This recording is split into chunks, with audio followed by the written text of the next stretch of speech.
Okay, so And we're live. we're doing this again. Once more into the breach. Yep. So yeah, it's been a week since last time, and we have a few topics. So Yeah. before we start with the big topics, we should probably do the first ones out of the way with John McCain and also Stefan known Karl, as yeah. yeah, also known as number one. I'm not too familiar with the guy.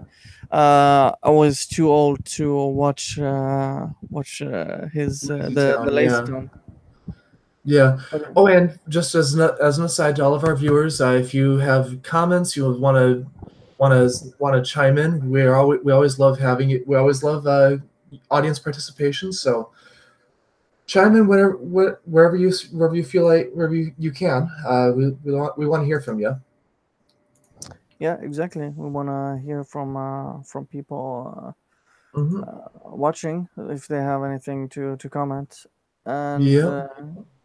yeah, and in regards to Stefan Karl, I'm seeing people want to are sharing his YouTube channel. He wants Hmm. his family to get the gold silver play or golden play button from YouTube as like Which is a pretty awesome. You know, and yeah, and that was kind of the reason why I wanted to bring up Stefan, because it's rare to see somebody who leaves such a lasting impact, not just on screen but also off screen, especially as a celebrity. yeah, I mean, it's like, admittedly, I never watched Lazy Town growing up because I was like you, I was too old for it. You know, I'm 32 now, and this show aired when I was in like high school or something, and I just didn't care. You know, it's you get it. But what stood out to me was just how human Stefan was, and even with his, there was a screen cap of a Facebook post of, he met when he was, before his diagnosis, he met a kid who was given just weeks to live, and the kid had just this poise to it, and like he was dressed as Robbie Rotten when meeting this kid, and how this kid just looked up to him, and just how much of an impact it made on him, and I just like he was such a down to earth person that you can't help but love the guy for being genuine. yeah, And the community support from has been outright global. Let's be honest. Like it's been a like from the moment like the news broke, like everybody was very, there was the typical internet press F to pay respects, but at the same time people started like memorializing him very quickly. There's a petition that reached 150,000 signatures within 24 hours of its creation, looking to create a statue of Robbie Rotten in his hometown, and petitioning the mayor to make it happen. And people were even, wanting to set up GoFundMe's to make it happen too. I mean, good grief, they raised over 90,000 pounds for his cancer treatment. So over 150,000 US dollars to help pay for his chemotherapy. I mean, that was pretty awesome, yeah, you know? Like, you don't see stuff like that very often, and it's nice to see that outpouring of support in the middle of in the for this guy, and it just goes to show just how much of a lasting impact he left on people. yeah. That is true. And I haven't seen that that much to be honest. And I mean, it just shows he had quite the impression on people Hmm. and I mean, just people. I went and looked at 4chan just for the laughs, like a day after, and like B was like two-thirds of the threads were all, press F to pay respects. For B to have that much of an impact is huge. The official LazyTown YouTube channel just posted a thing this past week, a compilation of all of Robbie Rotten's best scenes. You know, it's like a "we'll miss you" kind of thing. Yeah. Um, like it's rare, and you know, just how positive the response has been too. Like it's like you look at a lot of celebrities nowadays, and they're like somebody dies, and there's some memorialization that, you know, like when Prince died, everybody went out and bought his albums and all that. But how often do you see people trying to who look back? How often do you look back on a celebrity and say, "This guy inspired me to be a better person"? The last time I can remember something like this was with Paul Walker. Paul Walker, and I would also say Fred Rogers to a greater extent. Yeah. I I'm mean, not too. Fred Rogers was in that same boat of, I want you to be the best person you can be, and you are a good person at heart, and I want you to be a good person because you can be a good person, and like, and he loved, and Fred Rogers was in that same boat. He loved children and wanted to help them succeed. He wanted that you know, there's so much negativity back in the 60s and the 70s that he wanted to really be the best best possible. Yeah. Salt said, "Oh, hey, we can get Salt in here. Oh, You yeah. want to send an invite, get him in on this? Yeah, I'm gonna send him a link. Yeah, do it, do it. There you go. Send him a link. Perfect. Yeah, Get him in and here. we also have the big other death, which was John McCain. John McCain, which was just last night, actually. Like Yeah, that was very, very recent. that surprised me, to be honest. Hmm. I know he was sick, but Didn't realize he was that sick. yeah, I mean, they he publicly announced that he was going off of treatment on Friday, and then he died a day later. I mean, that's kind of surprising. Not gonna lie. yeah, And and I don't always agree with the guy. uh, You know, he had his share of missteps, but like I still respect him for, you know, doing what he did. Like politics is not an easy profession. no, it's not. It's very easy to sit here in the comforts of my home and say, you know, this person's wrong, this person's right, but to actually, you know, get out on the public stage like that, I mean, that takes some balls. It really does. Yeah, and Twitter is not the place to go after someone dies, especially if you're a politician. So yeah, just people politicizing it, and I'm like, Jesus Christ! Can Well, people you know, just? and there was something similar with the late Senator Paul Wellstone, who represented Minnesota. It was actually my representative. I was, you know, 3, 4 years old when I was a constituent of his. My hash browns are sweating. Welcome aboard, Salt. I ordered Uber Eats McDonald's breakfast, okay? And my hash browns are sitting here and they're sweating through the paper. Nice. Good morning, fellow shitlords. Well, it's evening for me, so Yeah, it reminds me of that scene in The Simpsons where Dr. Nick just rubs grease all over the wall and it becomes transparent. yeah. I'm gonna have a heart attack before age 50. There you go. Well, I think we covered the two first ones. Yeah. So let's dive into the topics. What topics? I don't know what they are. I'm afraid. So we're gonna continue because I was supposed to make one video on this, but my editing software kept crashing, so I had to split up into two parts. But it was the Battlefield 5 backlash or fallout has continued all through this week, and Yeah, I we're mean, seeing more of it now. yeah, I mean, we haven't heard Salt's opinion. What do you think about all of the Battlefield 5 stuff? The Battlefield 5 stuff. Okay, so this opinion might or might not piss off a few Gamergaters and like people insulted by Battlefield 5's reveal. But the underlying point that these SJWs or whatever developers in Battlefield 5 are making is that once the game actually launches, it really doesn't matter if there's a few women in disproportionate places. I fundamentally disagree with certain aspects that having women in certain places wouldn't impact gameplay in a negative way for a lot of people. But once the game launches, all those problems will fade away. And That is good. here's the thing. Black Ops 4 has already had a beta, so that's why its pre-orders are through the roof, because that beta was also tied. Access was tied to pre-ordering the game. Battlefield 5's beta only starts on September the 4th.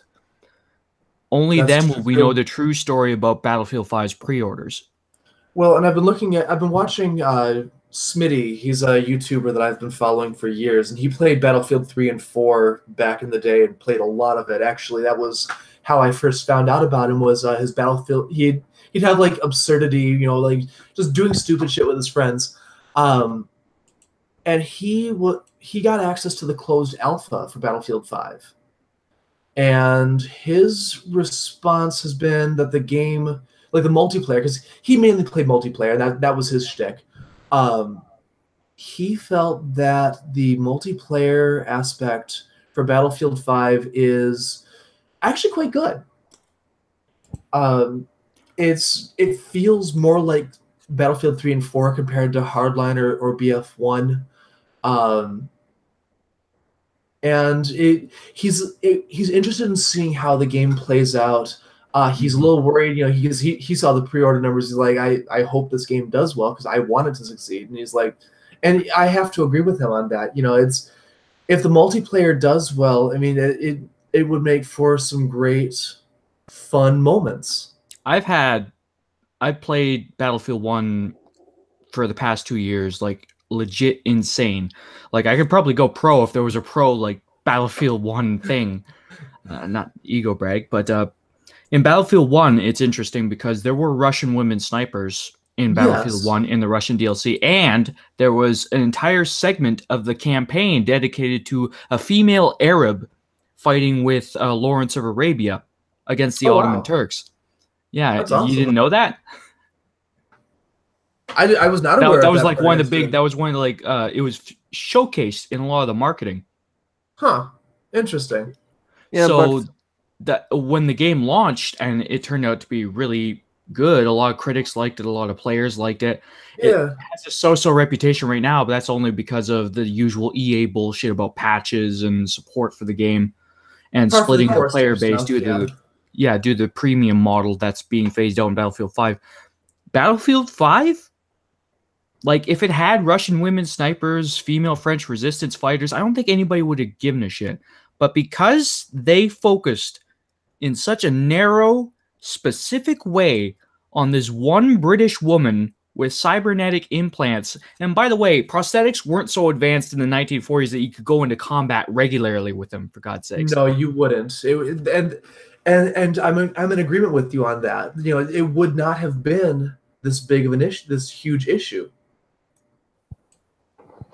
I think the stuff surrounding all of it has been more than the actual game. I think telling people that people who don't like this game are uneducated, they should accept it and not buy it. Yeah. And just adding women because he wanted he wanted to be on the right side of history, and his daughter couldn't understand why she couldn't play as a woman in World War II game because yeah, exactly. It's interesting you mentioned that because Clean Prince Gaming just posted a video about this past week, talking about the exact same things we were talking about last week, Andy. That it's we're not smart enough to appreciate Battlefield 5, and that's and we need to, and therefore it's not a game for us. And he actually called out the executive that said that and said, hey, that was a poor business decision on your part. That was not a good idea.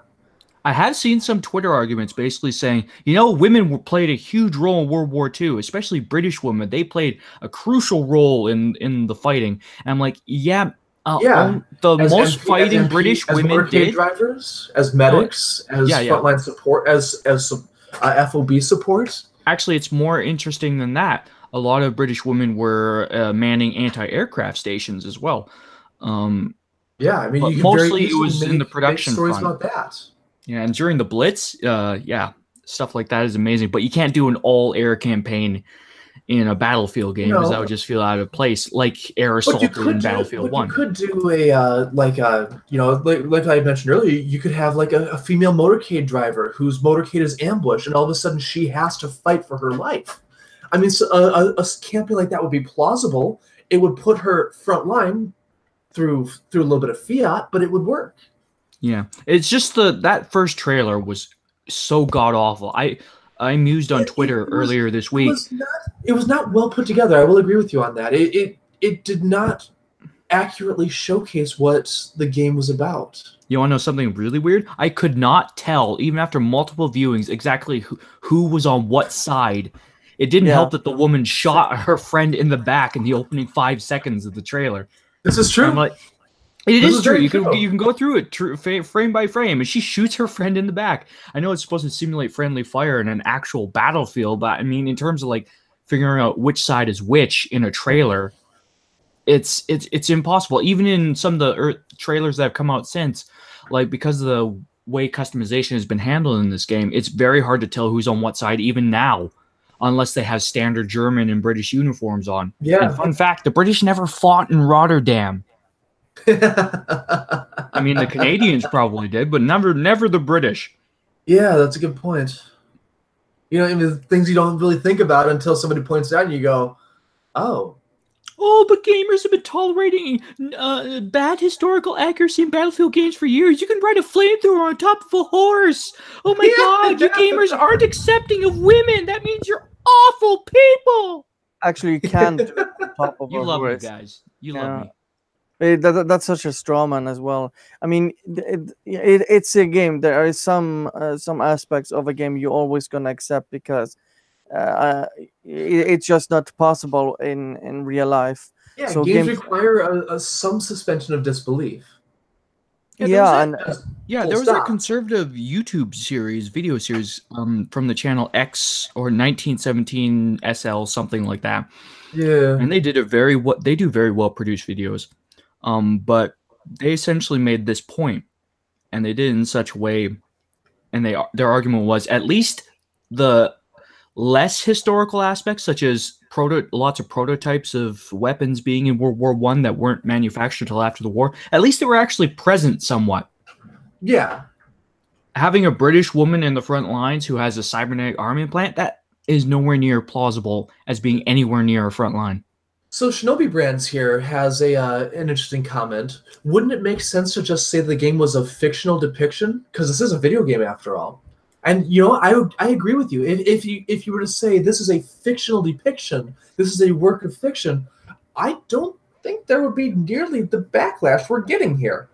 Yeah, but the entire thing has been just a huge disaster from telling basically the fans who might buy it and the existing fans, like we said last week, basically telling them to fuck off, and just the messaging telling everyone who doesn't like it is basically a misogynist, uneducated moron.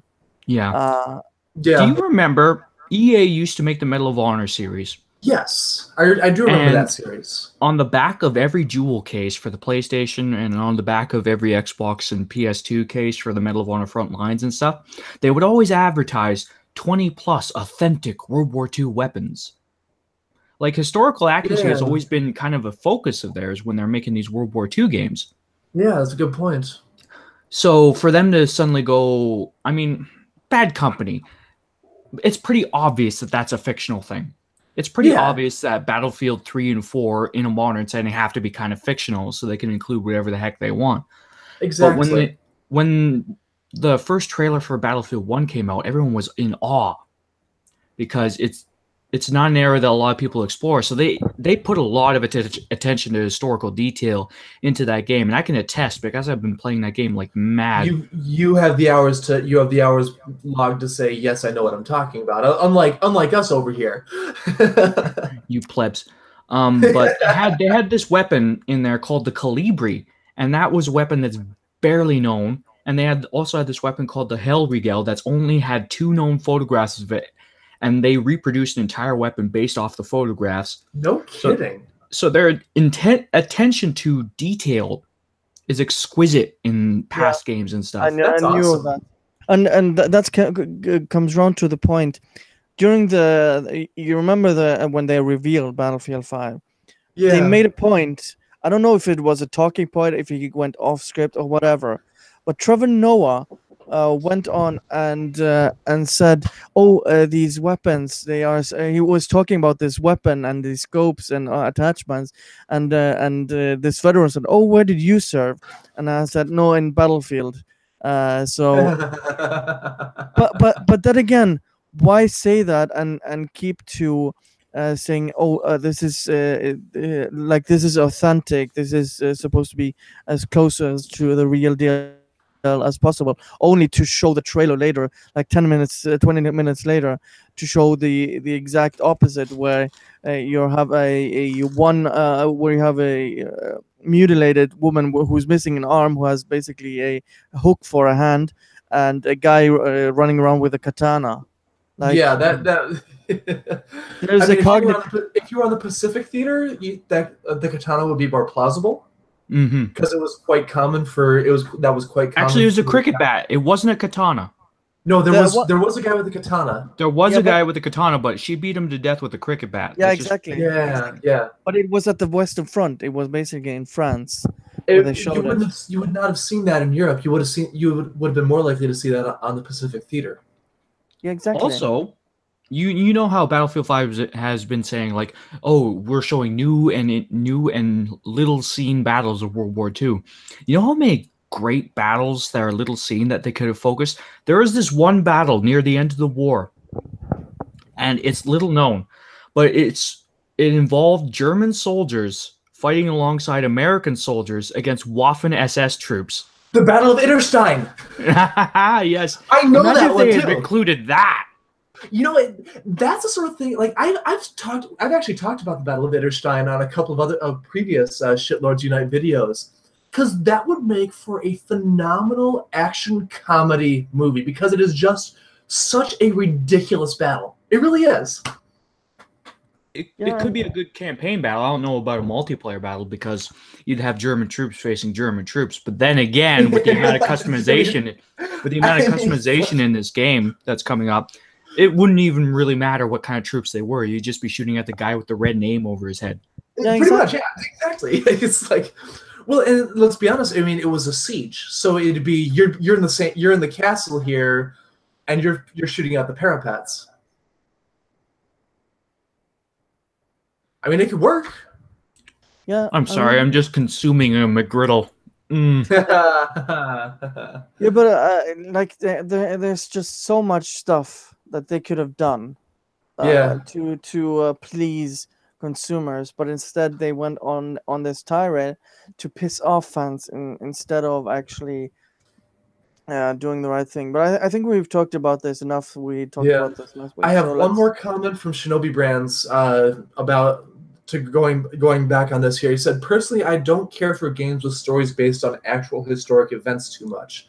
I mean, simulation games can do that better.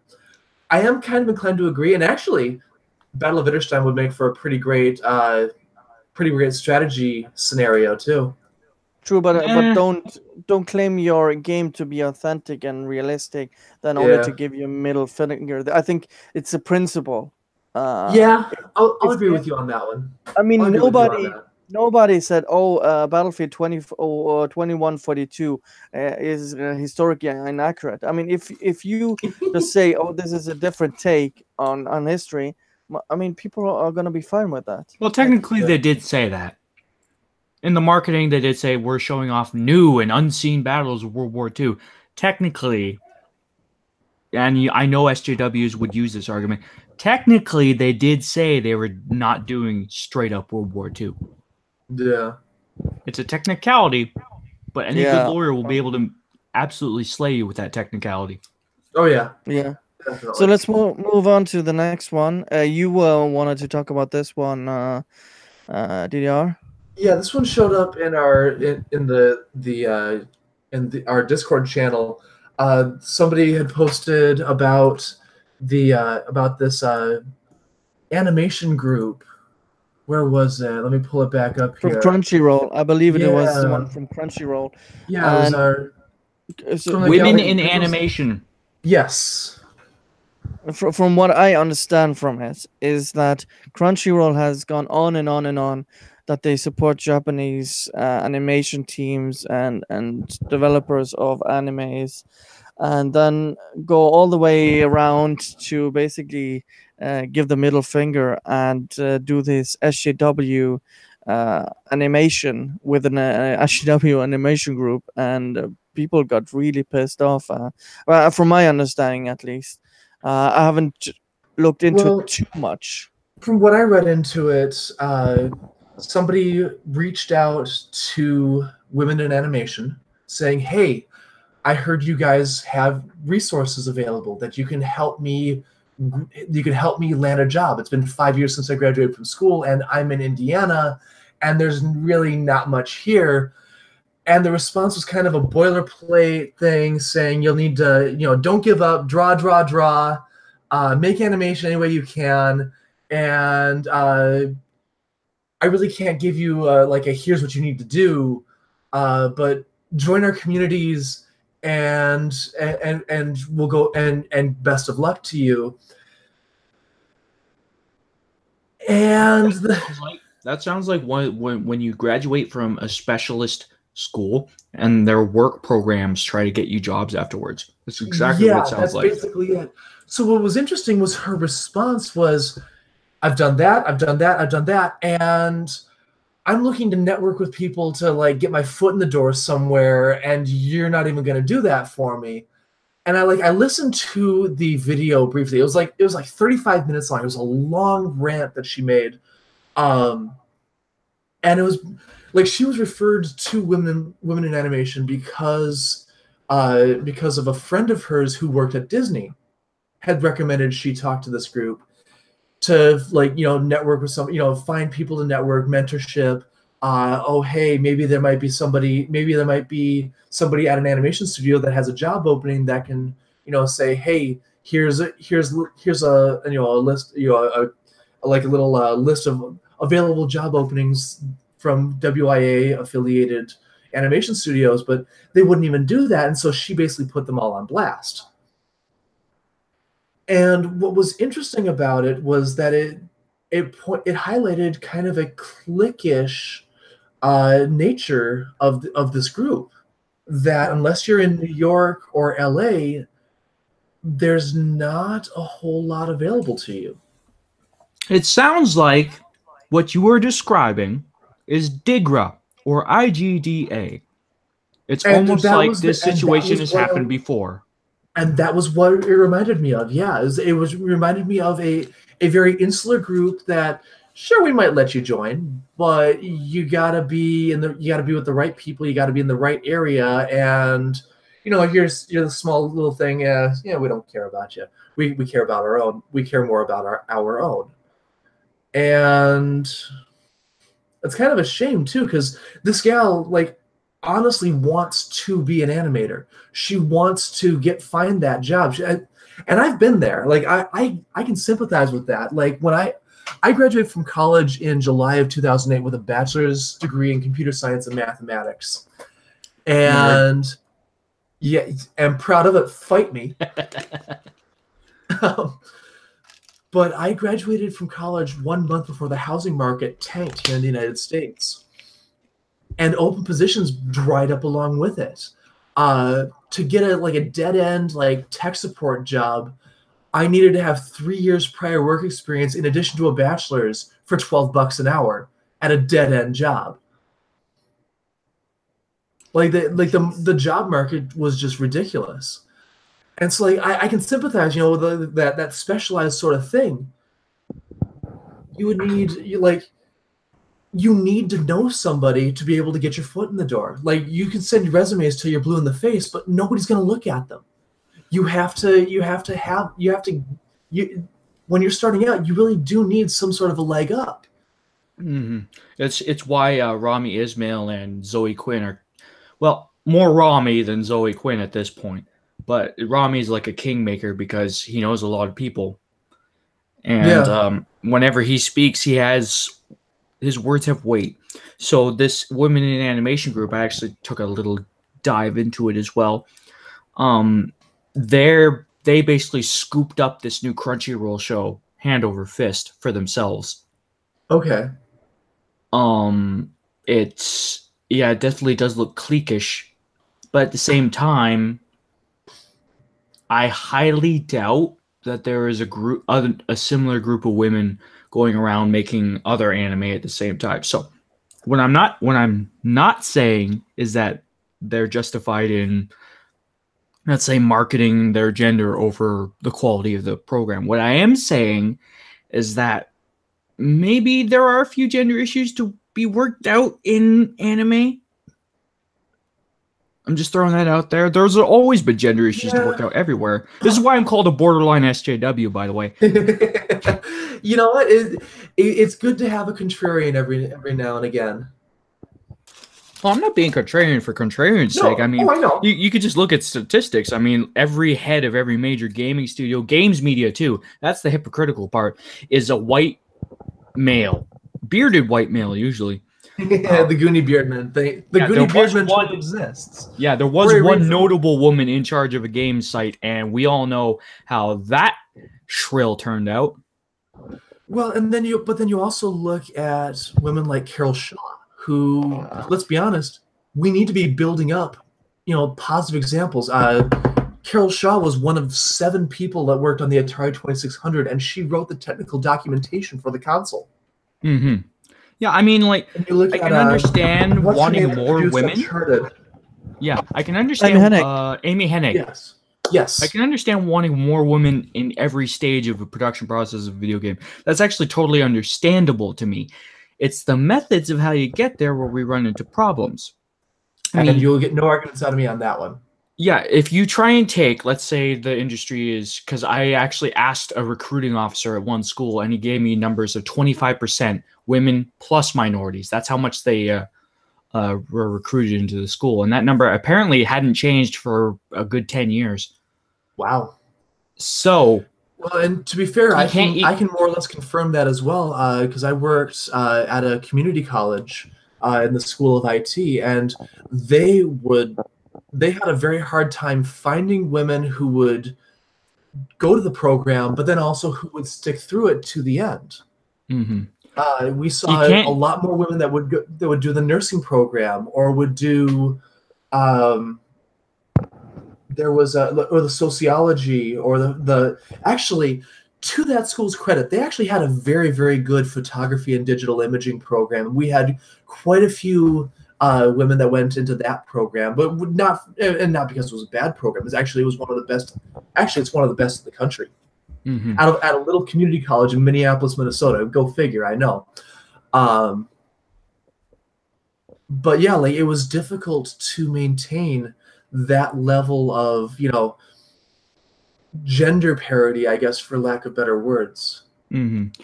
Well, my point was, you can't just pick women, a certain amount of women from that small fraction of the industry and put them at the top of studios and basically put 50% of them into boardrooms and executive things without displacing a lot of people who are not going to be pissed off, by the way. I call it the shunt principle. And without proper training as well. I mean, if you go into something inexperienced and unready for what's coming your way, it's going to be a shock to the system, and let's be honest, it's probably setting you up for failure. Yeah. And but those you men also that they shunt aside to make room for these women and minorities in these positions without the requisite experience or actual numbers to sustain that success, those men aren't going to go anywhere. They're not going to quit their dream job just because, oh, I guess I better give up my dream job so a woman or a minority could take my place. They gotta Oh find another. man. They gotta find a new job. Yeah, they Or they're going have to start a to. new game studio and the same Yeah, problem will repeat. yeah, basically. You have to Yeah, wait for the foundational numbers to improve before you can think about these top executive yeah, positions. and it's not only that, it's the merit, but something also very important is Hmm. motivation. Yeah, It's very important to put people that are motivated in those positions, not just to put someone because they are a certain race or gender in that position, because motivation and passion drives something from being great to being extraordinary. yeah. That's often the difference. We have a question in the YouTube chat here. Had you played the Gamescom version of something? Of Battlefield 5. Oh, maybe, I don't know. It said clips are already popping up on YouTube. Looks like fun, even with females. Oh, What game are you referring to here? I think it's Yeah, there was Battlefield a 5. Gamescom demo of Battlefield 5. It's been covered a lot by YouTubers such as Level Cap and Flackfire.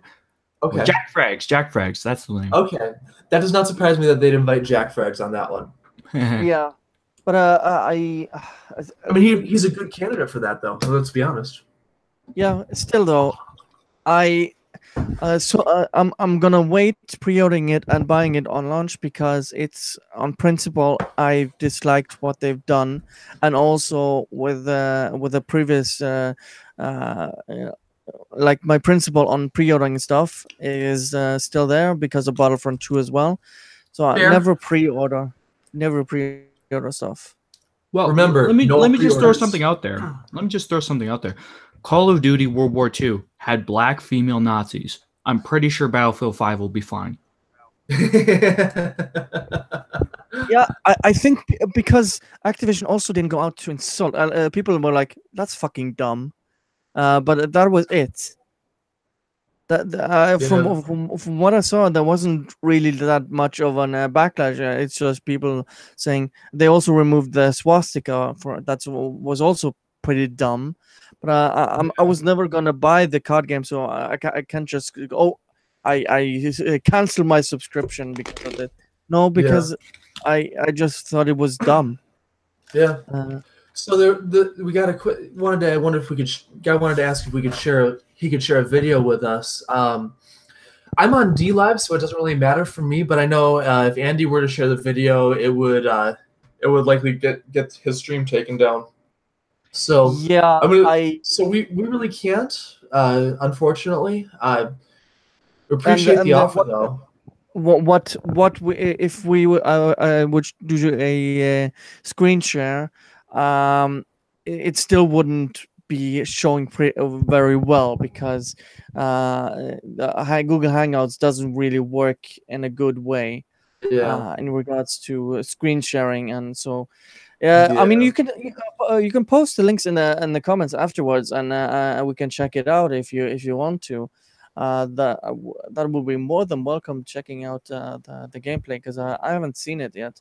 But yeah, go ahead and do that. But we can't yeah. do it Sure, no on less. because I've gotten bullshit copyright claims before, like the one stream where Sargonova can actually join the stream. Some random third party claimed a copyright claim on my video because of a GIF that was shown. Somebody had a GIF in the video. So all of my when I still was making money off YouTube, That's I ridiculous. lost all revenue. Yeah, and I still haven't. It's not even been reviewed. Dude, we So got to get you on D Live so we can. You don't have to deal with that censorship bullshit, and everything. yeah, I mean, I already uploaded my stuff on my videos on Angry Joe there. So, Good but man. yeah, Good man. this is good. This is good to segue to the next one. So this is something I wanted to share with you. So let me screen share. Okay. This Do is I have a scene set up for this? No, I do not. All right. Well, let's see. Yeah, I guess it's not going to show up on my end here, but oh yes, the Cyberpunk 2077 interview. Oh shit! Let me put that link in the video description on my Yeah, so I Good, don't. I good, want to good. go through all of this, but it has to do with our other later topic. But I just wanted to go through some of the questions that this person from Eurogamer, Mr. Tom Phillips, asked the people from CD Projekt on Cyberpunk. So let's see. So here are the questions. I don't want to go through the answers because it's gonna be too long to go through all of it. But I just want to go through the questions. So here, the one change the demo did have is you could play as a male V as well. I was interested to see, regardless of the gender, you always seem to wake up in the morning with a male companion. Right, including the character creator, which we got a glimpse of at the demo start. How far along is that? Is the version we saw close to that we'll see in the final game? Blah blah blah. I ask because the option in it to play as male or female character. If someone wanted to choose a character who is gender fluid, how would you portray that? I didn't write it down when watching the data, but are they labeled male or female in there currently? Why the fuck does this matter? Beyond the aesthetics, could you choose to have a different pronoun? Is that an option in the game? I know plenty of fans who would appreciate that. And after all, you have a main character with a name that doesn't specify any gender for gender fluid as well. It's like this guy's like got this hyper fixation on this shit. He's trying really, really, really hard to. Winston Churchill once said, "A fanatic is someone who won't change his mind and won't change the subject." Yeah. So this is half of the interview. Half of the interview goes to this crap. Now there are some longer parts where the person from from CD Projekt actually gets to answer. But Jesus Christ, why the fuck doesn't matter if with the pronouns? Oh my God. I mean, oh in my God, yeah, Skyrim, you could do every action regardless of which sex you were. Yeah. Like, gender doesn't necessarily matter unless there's romantic subplots in the game, which in Mass Effect there was. Absolutely. You couldn't have a gay romance until the 3rd chapter if you were a male shepherd.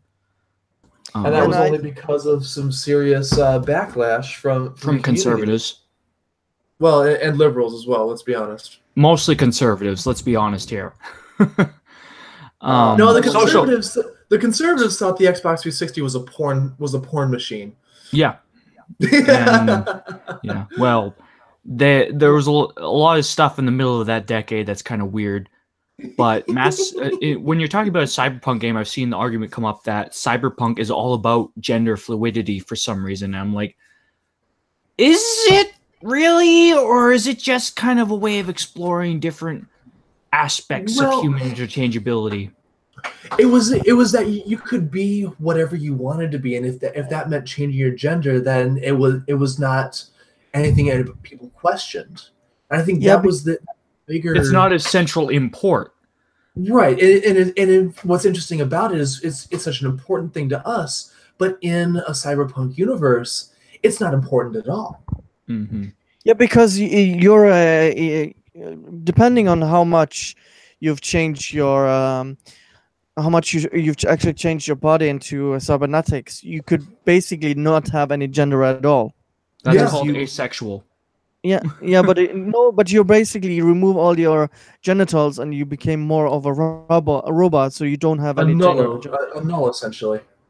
Mm-hmm. Yeah. Okay. So can I just go back to one of the questions in there first? Yeah. Sure. Oh. When the interviewer is asking the guy from the game studio, "Oh, so your name is a really good indication of gender fluidity," and the guy responds like, "Yeah, we just thought the name would work well whether you were a male or a female," and then the guy takes that to be gender fluid. Shepard, Commander Shepard works male or female. I mean, they don't choose these things to be kind of like statements on gender fluidity. They choose it for the extremes of gender. Yeah. Male or female.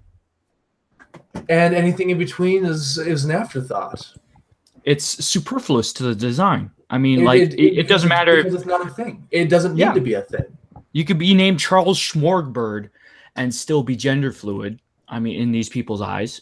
I don't see how a name necessarily means, oh, you're being more gender fluid inclusive. I mean, like, nah, come on. It's only so they could say. It's only so they can have voice actors say your name in such a way that it would be gender neutral. Yeah, that's it. Yeah. Yeah, but here, here, just that one part of the interview.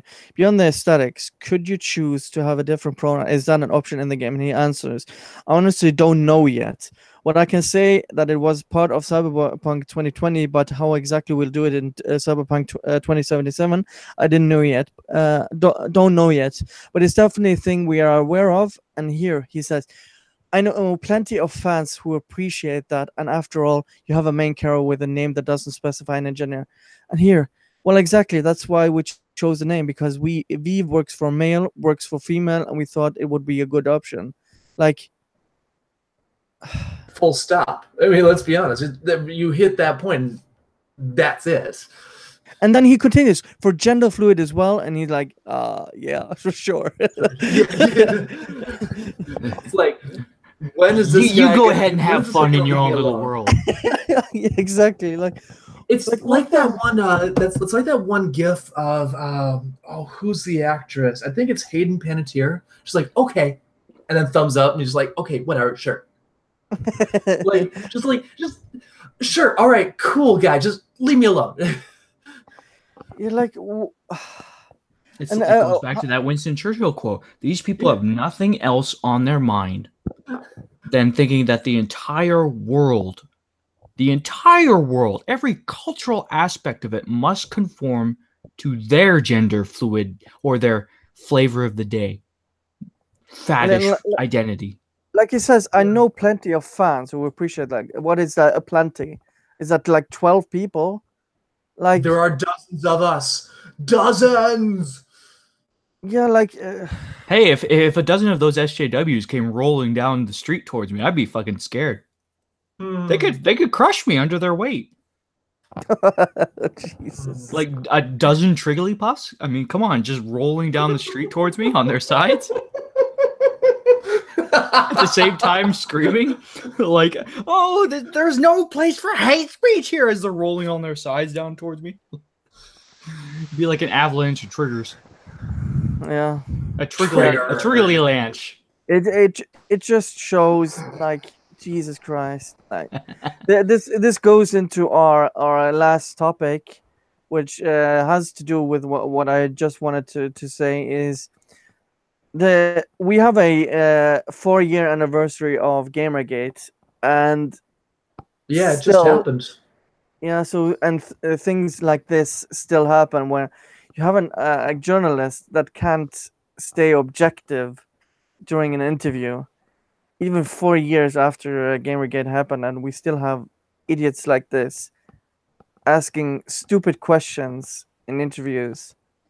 You know, I did an interview for a gaming blog that I used to run, and I kind of ditched it in favor of Steam It now. But I interviewed this one gal.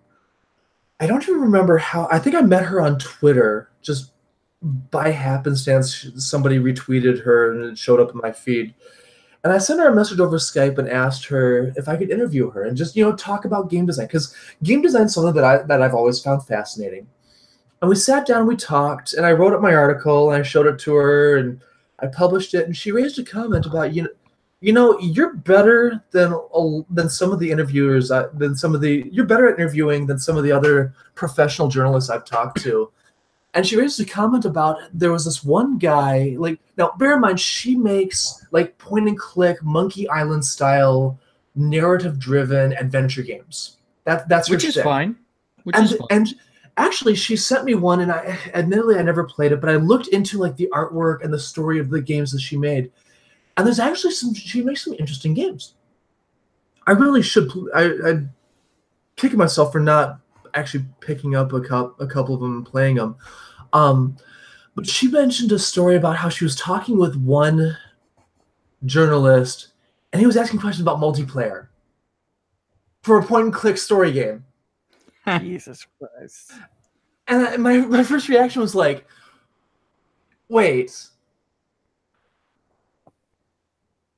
how? Yeah, it is one of those cases where games journalists could stand to like ask relevant questions. And that's something that I've always I've made a point to do. Like I did it. I interviewed a guy by the name of Castle on my DLive stream 2 weeks ago. He choreographed the assassination missions for Warframe, and he worked on Sin Episodes Emergence back in the early 2000s, and he worked on Quake 4, and did a lot of he's got 15 years of work in the industry. And so, one of the things that I did was, I tried to ask questions that were relevant to his experience. A similar deal when I interviewed a guy from Imgur who worked on a platformer called Mechazoo, which I actually wound up purchasing as a result of our interview. And we talked about level design because that was one of the things that he did a fair amount of, and something that I had interest in.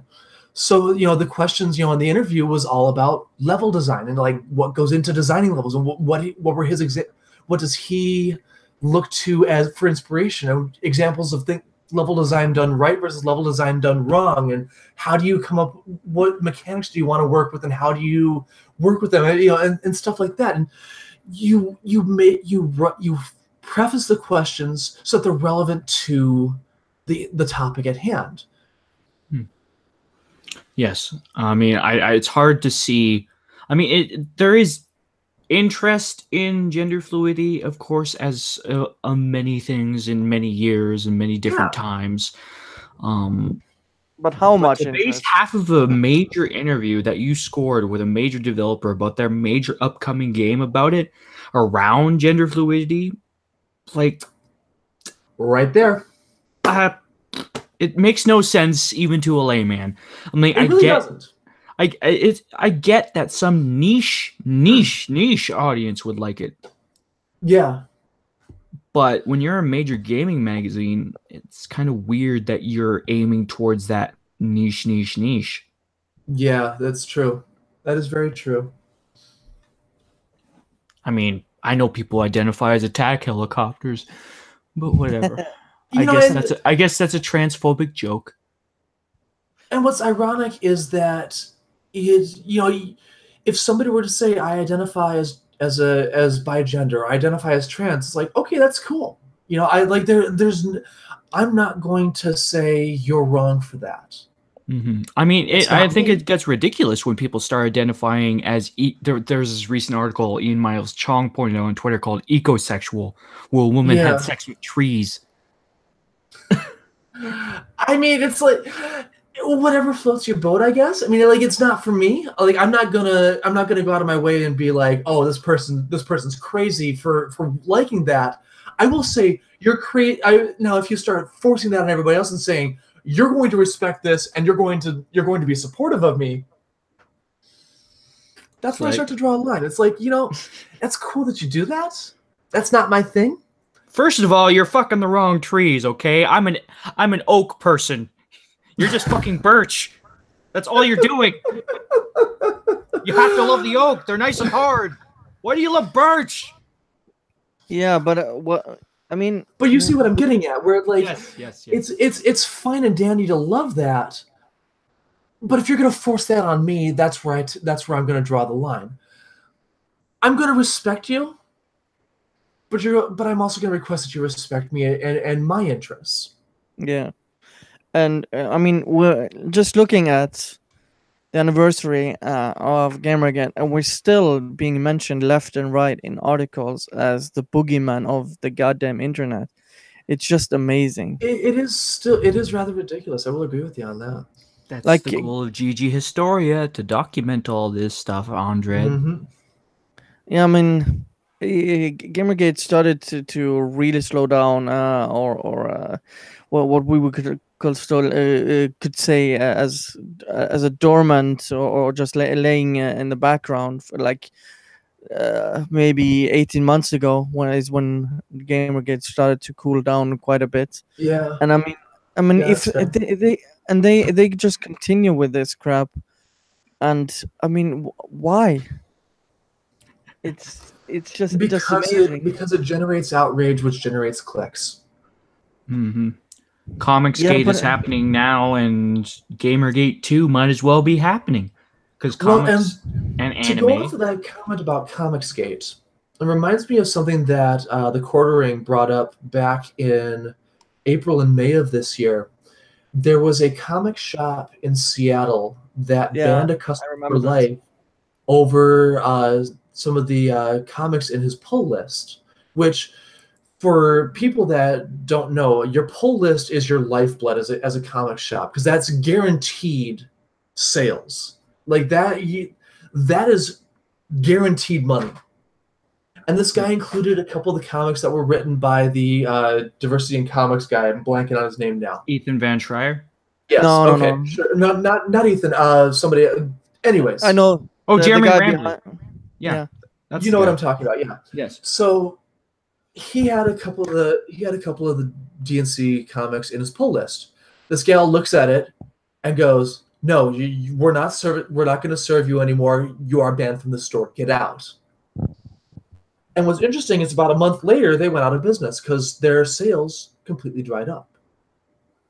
Apparently, comic book stores are closing at such a rate that the industry itself might just end up collapsing under its own weight.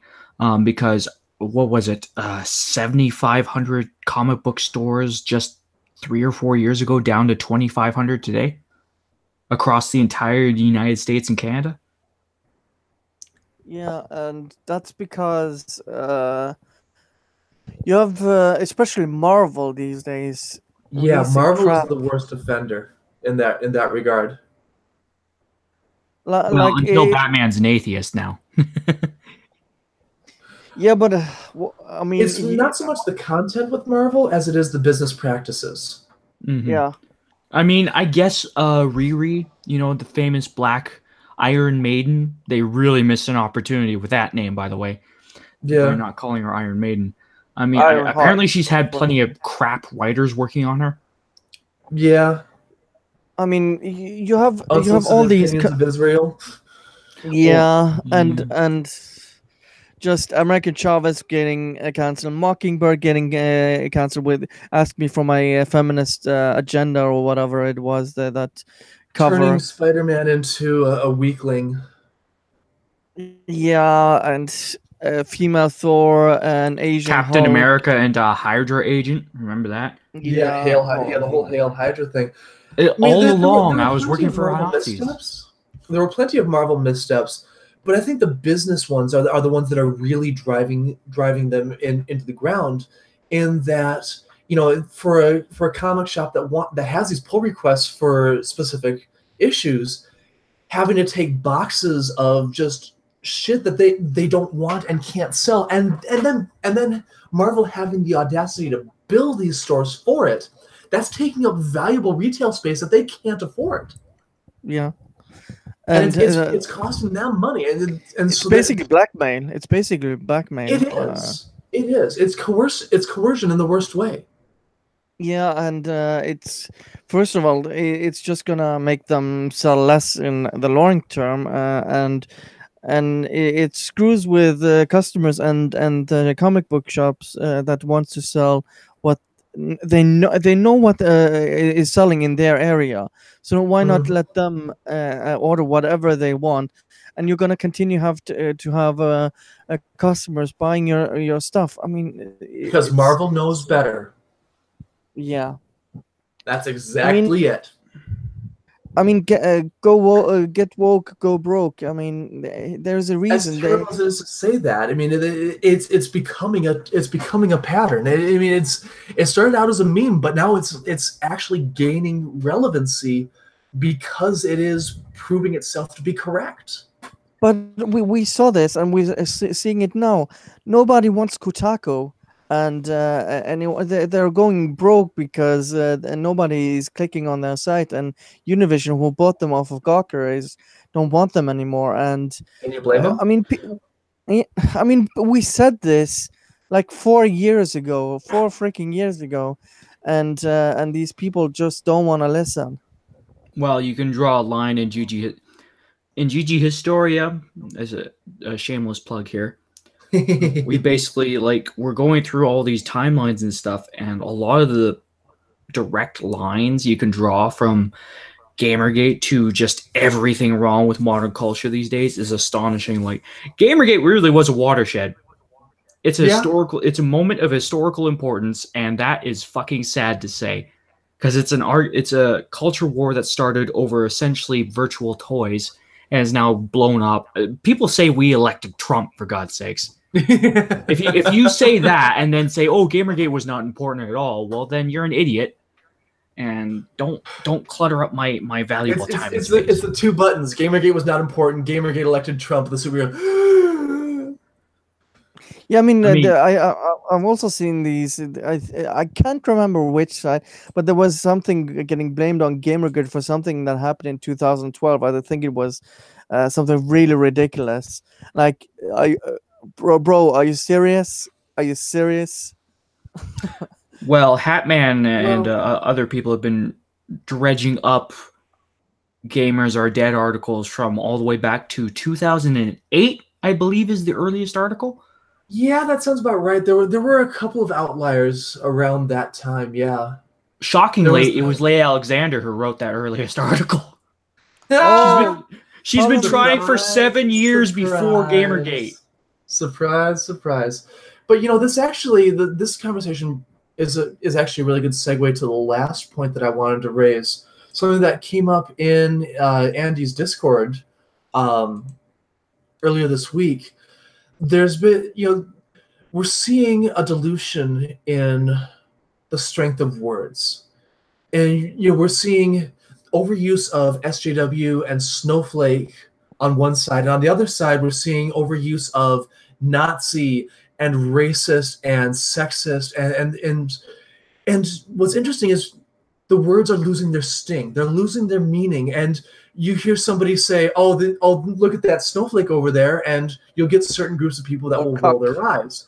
And conversely, you can say, look at all those Nazis over there, and you'll get a certain group of people that will roll their eyes and go, oh, look at that, look at the loon ranting again. Mm-hmm. And what's interesting is that it's changed, the verbiage has lost its power. Yeah, I mean, look at the word social justice warrior. It's not something to aspire to be. It emerged as a derogatory term for people who took social justice way too fucking far. And now every single progressive person is happily applying it ironically. Like, oh, I'm a proud social justice warrior. Or unironically, let's be honest. How can you be against someone fighting for social justice? No. You misunderstand. It's not aimed at people just fighting for social justice. It's aimed at assholes fighting for social justice. But that's my point.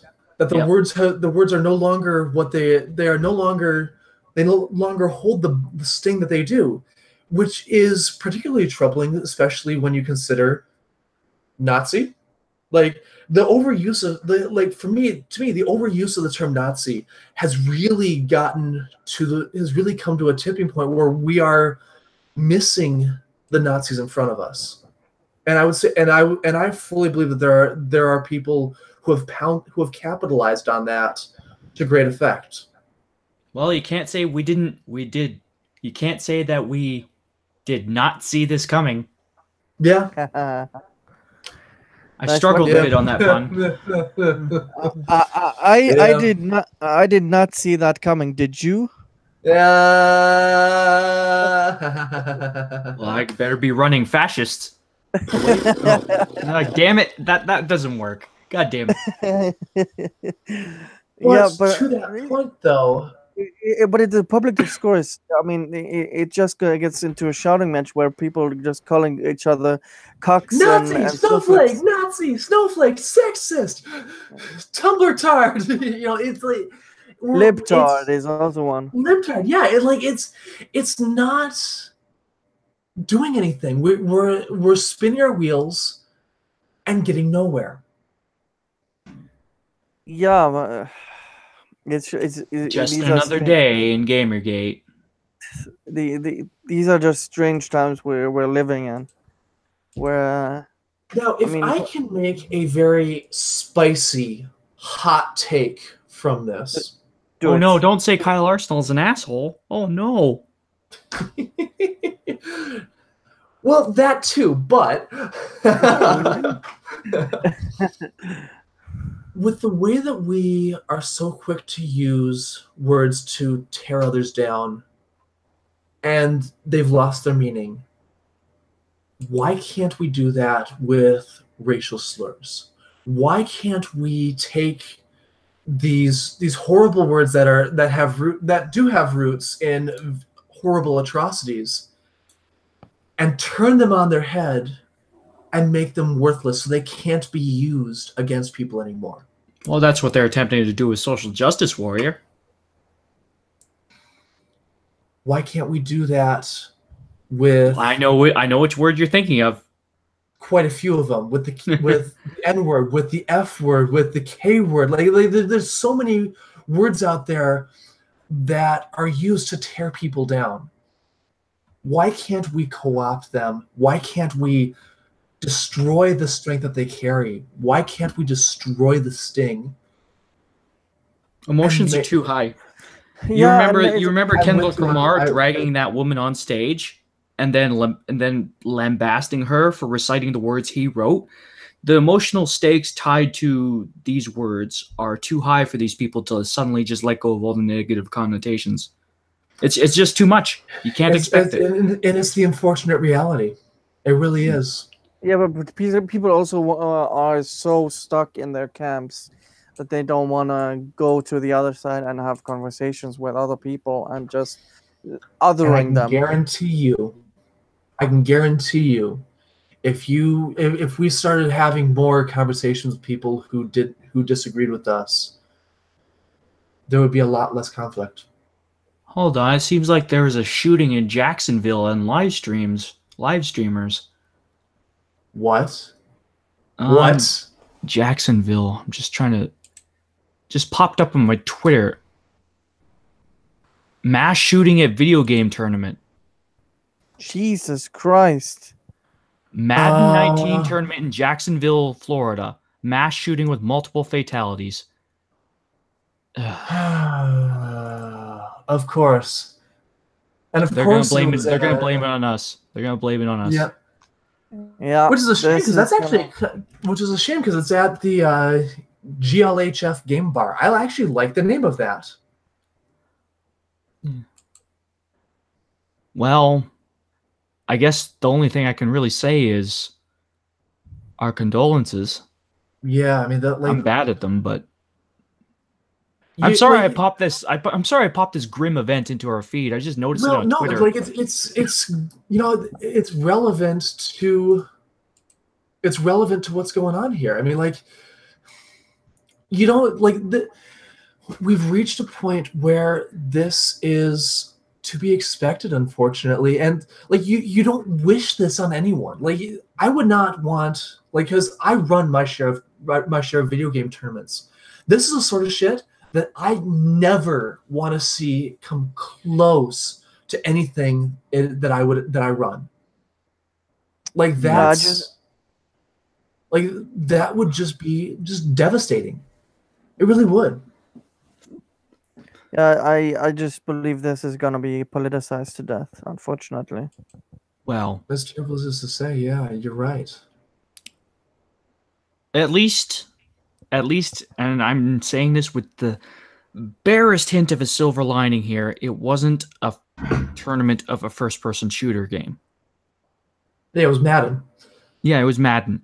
So they can't make politicians or something can't use this to say, oh, ban first-person shooters. I know it's shitty, possibly, to say something like that in the wake of this tragedy. Somebody's going to try. But it could have been far worse. For gaming, for everybody.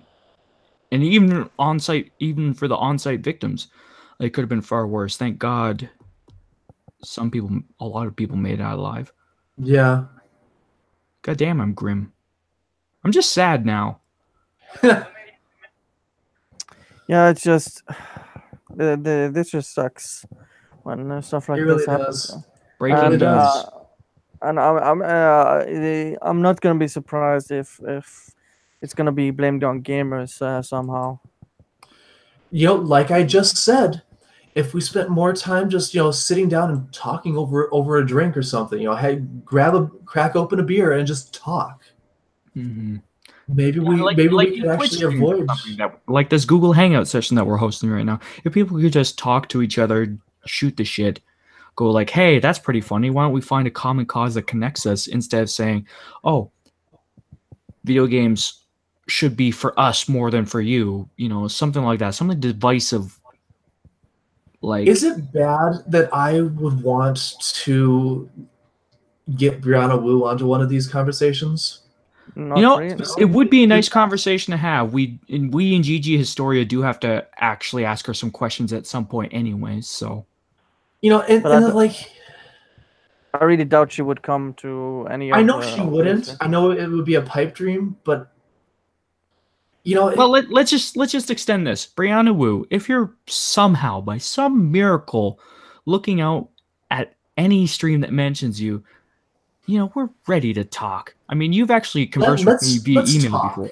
Yeah, let's talk. Because what's the worst? What's the worst that happens? We have a disagreement.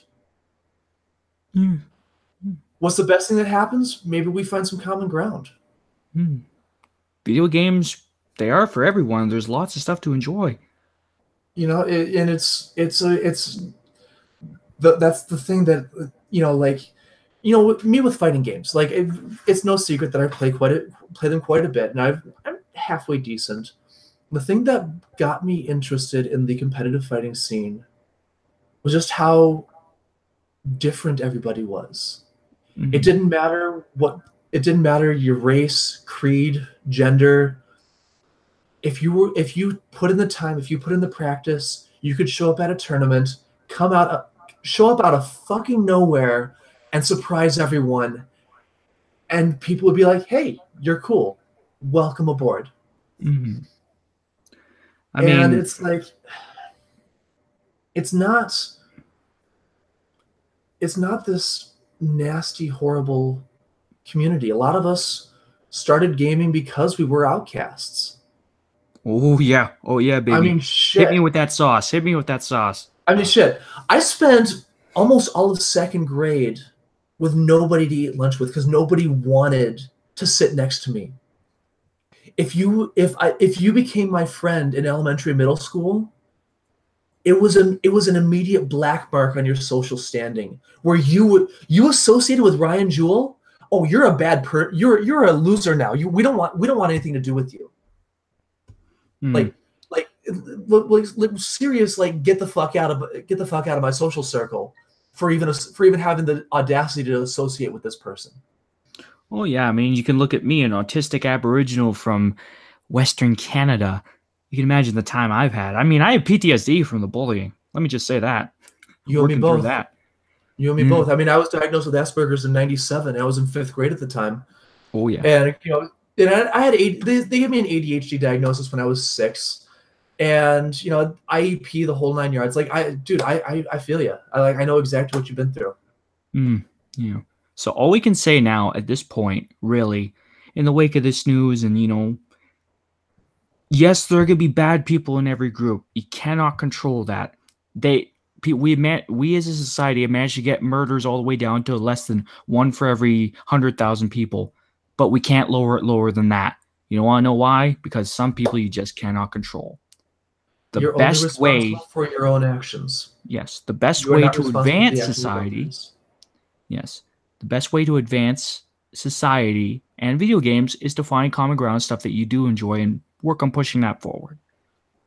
Yeah, I think that's a good note to end it on. Yeah, I think we can say anything else. Otherwise. Yeah, thank you guys for watching, and see you guys next time. Yeah. Bye. Thanks for tuning